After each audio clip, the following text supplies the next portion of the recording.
Okay, so looking at another variation of that outside roll. Declan's on me, just like that side roll. Side right position, he's got the tight waist grip, he's about to hit the choke, so he looked at we can outside roll by going wrist to wrist and then coming at the wrist with the crook of my arm and rolling him over my shoulder. Another option is, if he's deep with this, I can come back and get the crook of my arm around his arm. If he tries to pull that out, it's difficult. And now from this position, all I'm going to do is turn away from him. So from there, as I get posture, I can get wrist control, and now I can butt scoop around as if I'm trying to turn away from him. Now I'll find the wrist, and now I'm looking to bring my right shin across his belly, and I'm gluing his right elbow to my chest, and now from there we are into Kimura. The goal is to keep it locked behind his back, and then I have it.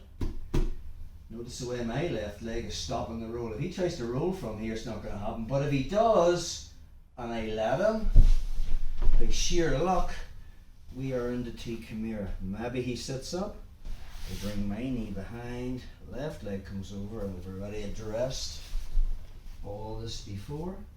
Rear triangles there. Let's look at that again.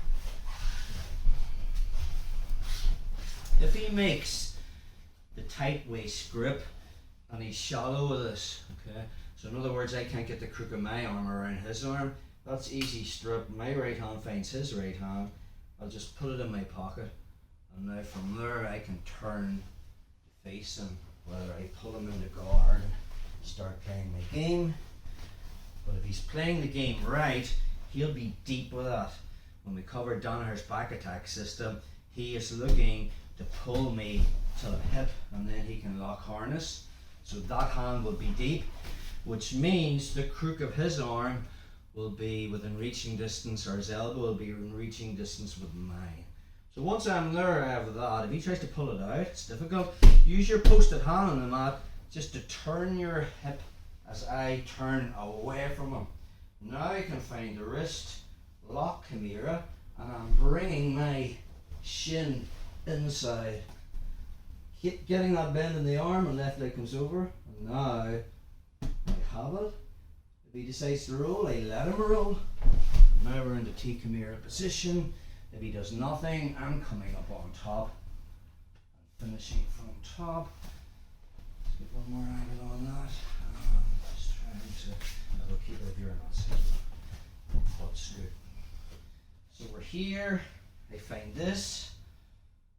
Use my posted hand on the mat. I haven't locked Kimura yet. That hand allows me to turn, and then I can bring my shin in. Try to pull your arm out, bro. And then I lock Kimura. So now I'm facing him. So I initially was in the same direction, head to head. I want to be looking at his feet. So once I have that in my post, turn my hip, bring my shin in, and then I find his wrist. Get a bend in that arm, leg comes over. Okay, just turn this way, bro.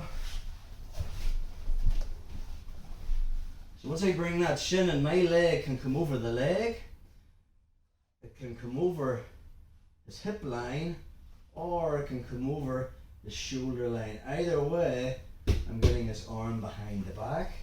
If he does decide to roll, I let him roll. And now from here, I'm coming up on top. So, another variation of the